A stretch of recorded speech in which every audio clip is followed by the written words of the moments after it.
Greetings to everyone watching this video. In today's video, we will be talking about the population growth and the growth models. But before moving on to the main topic, let us know more about Revise Me. Revise Me is an app for making your exam preparations fun and easy. From this month, we have started Quizathon, which involves mega cash prizes. It can be played solo or with your friends as a quiz tournament, which will make your learning more interesting and which will help you achieve your perfect rank to crack and sit in your desired college. Now, let us move on to the main content. सो हमें पता होना चाहिए कि population change क्यों होती है. सो population जो है population it changes mainly due to four factors. So the four factors which change population are natality. इन सब के बारे में बात करते हैं. They are natality, mortality, immigration immigration and emigration. तो अब इन सब के बारे में बात करते हैं. नैटेलिटी क्या होता है? Natality is births in a given period. Births in a given period, इससे पॉपुलेशन इंक्रीज होता है. मोर्टालिटी क्या होता है? Mortality is deaths in a given period. Deaths in a given period, इससे पॉपुलेशन डिक्रीज होता है.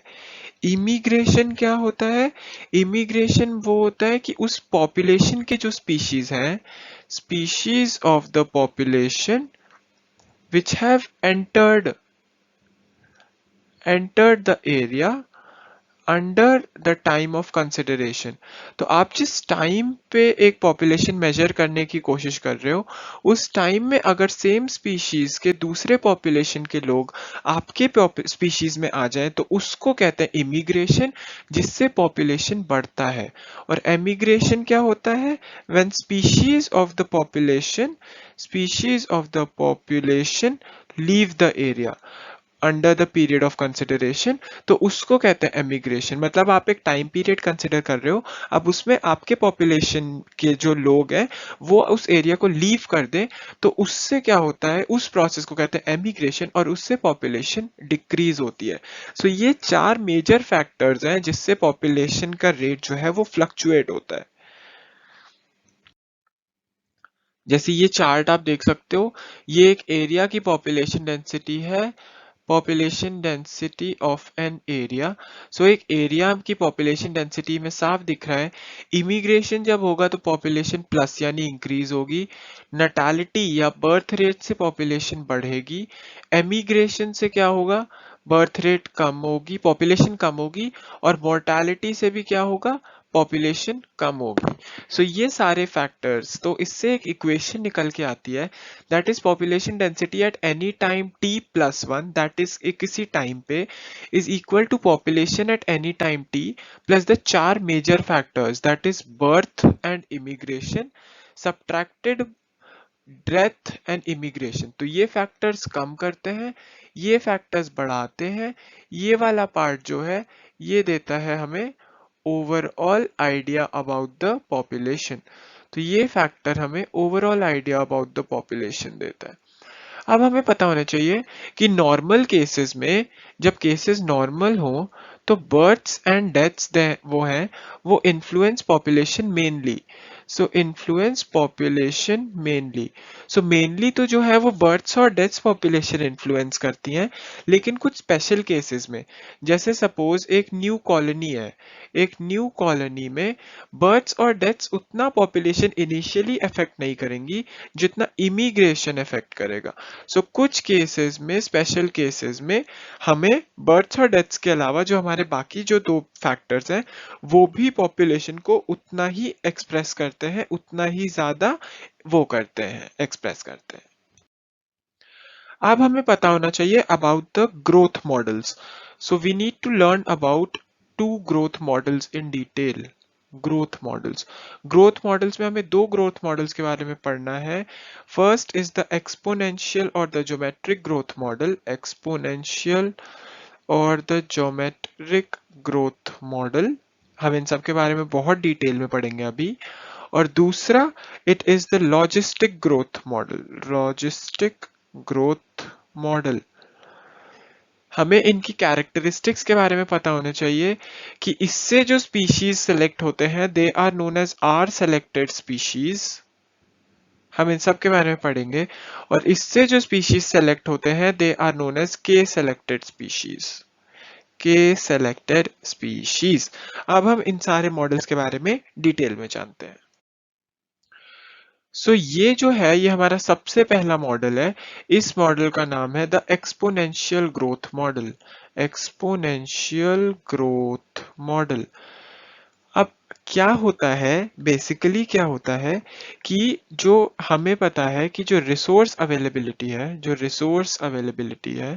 Resource availability that is majorly food and water and shelter. ये जो रिसोर्स अवेलेबिलिटी है ये बहुत ज़रूरी है for development and growth.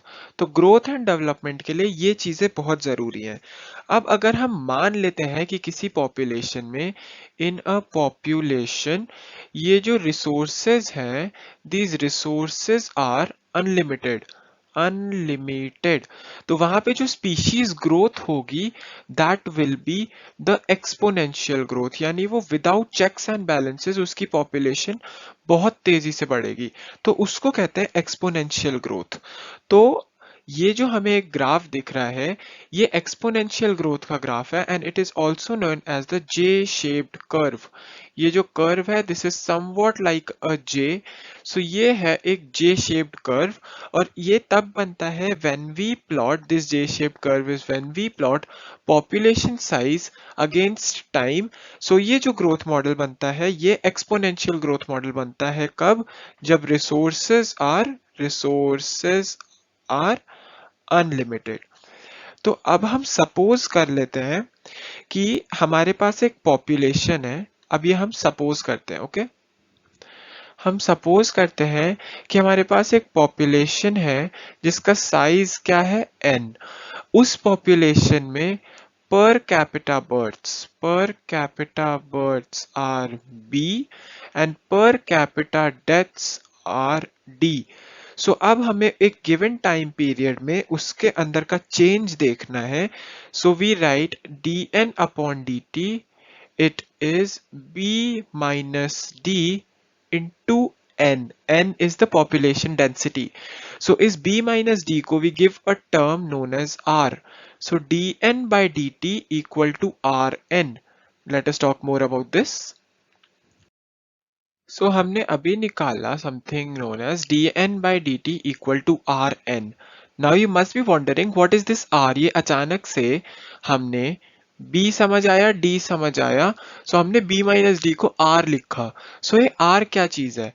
R is termed as the intrinsic rate. It is termed as the intrinsic rate of natural increase। ये जो R है it is termed as the intrinsic rate of natural increase। ये क्या बताता है? What does this R signify? It signifies the biotic और the abiotic potential। ये जो R है ये हमें बताता है about the biotic और the abiotic potential, जिससे पॉपुलेशन पे कितना इफेक्ट पड़ सकता है। अब हमारी बुक में कुछ R वैल्यूज दी हुई हैं, हमें उनको अच्छे से याद करना है। We have been given about 3 data, that is the Norway rat, the flower beetle and the human population in 1981। Year बहुत इंपॉर्टेंट है, ह्यूमन पॉपुलेशन इन 1981। इन तीन की जो हमें आर वैल्यूज याद होनी चाहिए, नॉर्वे रैट की r value is 0.015, flower beetle की आर वैल्यू इज 0.12 और ह्यूमन पॉपुलेशन की 1981 में आर वैल्यू वाज 0.0205। ये आर वैल्यूज हमें अच्छे से याद होनी चाहिए, ये पूछा जाता है। अब हम देखें, अगर हम ये population density n versus time, जब हम ये ग्राफ प्लॉट करेंगे n वर्सेस t का, तो जो हमें ग्राफ मिलेगा एक ज्योमेट्रिक जे शेप्ड कर्व मिलता है। जे शेप्ड कर्व, उसको नेक्स्ट स्लाइड पे देखते हैं कैसा होता है वो। तो जो हमें ज्योमेट्रिक कर्व मिलता है, तो ज्योमेट्रिक कर्व मिलता है when we plot population density n versus time. तो जो ज्योमेट्रिक कर्व मिलता है that is a J shaped curve जो ऐसा दिखता है। अब ये जो जे शेप्ड कर्व है ये तब मिलता है when we plot n versus t, और इस जो कर्व की जो इक्वेशन है that is n at time t equal to n at time 0 e का power rt. Now what do the terms signify? N t is population density at time t, at time t. This is population density at time 0. R is, we already talked about this, it is the intrinsic rate of natural increase. It is the intrinsic rate of natural increase, and E is the base of natural logarithms, base of natural logarithms, mathematical function. ठीक है, तो ये होता है।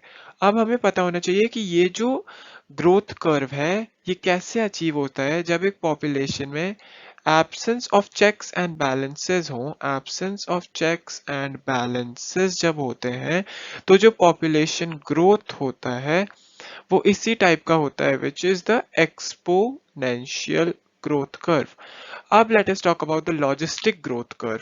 और ये चीज बहुत इंपॉर्टेंट है जानना कि ये वाली जो ग्रोथ कर्व है इट इज अनरियलिस्टिक, क्योंकि हमें ने पहले ही स्लाइड में बात की थी कि यह तब हो सकता है जब रिसोर्सेज अनलिमिटेड हो, लेकिन बहुत कम ऐसे पॉपुलेशंस होते हैं जिसमें रिसोर्सेज अनलिमिटेड होते हैं, ऐसा बहुत कम होता है।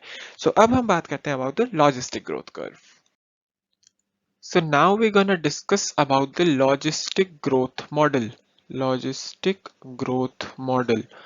लॉजिस्टिक ग्रोथ मॉडल हमारे को सबसे पहला इसका फीचर ये है, सबसे पहला इसका प्लस पॉइंट ये है, it is the realistic growth model. ये बहुत ही रियलिस्टिक ग्रोथ मॉडल है क्योंकि इसका जो बेसिस है, जो इसका फोटे है वो ये है कि it is found when resources are limiting. Resources are limiting मतलब ये हमारे डेली लाइफ को रेफर कर रहा है, जहाँ पे जो जो भी पॉपुलेशन में हम रह रहे हैं वहाँ पे रिसोर्सेज बहुत लिमिटिंग है, रिसोर्सेज अनलिमिटेड नहीं है। We need to take care and sustainably develop everything around us. So ये क्या होता है, इसमें जो इसका मेन पॉइंट ये है कि क्योंकि अब रिसोर्सेज लिमिटिंग है तो कंपटीशन होगा, कंपटीशन के बाद only the fittest will survive. तो when the fittest will survive, तो जब फिटेस्ट सर्वाइव करेंगे तो वही रिप्रोड्यूस करेंगे। So the fittest will survive and reproduce. अब क्या होता है कि जो नेचर है हमारे पास, nature has only a specific amount of resources, amount of resources to handle a population, to handle a population। इस चीज को क्या कहते हैं, carrying capacity of the population, carrying capacity, जिसको भी डिनोटेड बाय के। सो क्या होता है, हमारा जो नेचर है, हमारी जो हैबिटेट है, उसके पास सिर्फ एक स्पेसिफिक अमाउंट ऑफ रिसोर्सेज हैं जिससे वो एक पॉपुलेशन को हैंडल कर सकता है। उससे ज्यादा पॉपुलेशन वो हैंडल नहीं कर सकता क्योंकि उसके पास रिसोर्सेज नहीं है देने के लिए। सो उस मेजर को, जितना उसके पास रिसोर्सेज है मैक्सिमम अमाउंट, उसको हम कहते हैं कैरिंग कैपेसिटी के। सो अब हम देखते हैं लॉजिस्टिक ग्रोथ मॉडल एक्चुअली दिखता कैसा है।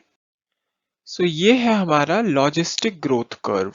अभी हम इसके कंपोनेंट्स को एक्सप्लेन करेंगे। ये हमारा लॉजिस्टिक ग्रोथ कर्व है। तो जो लॉजिस्टिक ग्रोथ कर्व है उसमें आप साफ साफ देख सकते हो कि सबसे पहले इनिशियल टाइम पे there is a lag phase जहाँ पे ग्रोथ बहुत स्लो है। फिर इस फेज में there is a log phase या फिर हम इसको एक्सपोनेंशियल फेज कहते हैं, जहाँ पे ग्रोथ एक अच्छे रेट से हो रही है।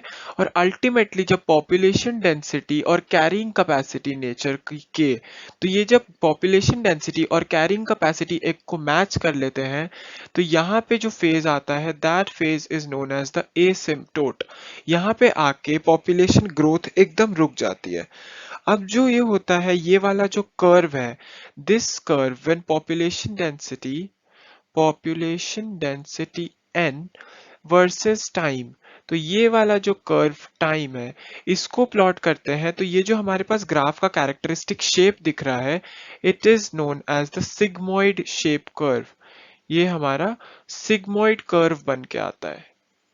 ये जो हमारा कर्व बन के आता है this is the sigmoid curve, और इस कर्व का नाम होता है the Verhulst Pearl logistic growth curve.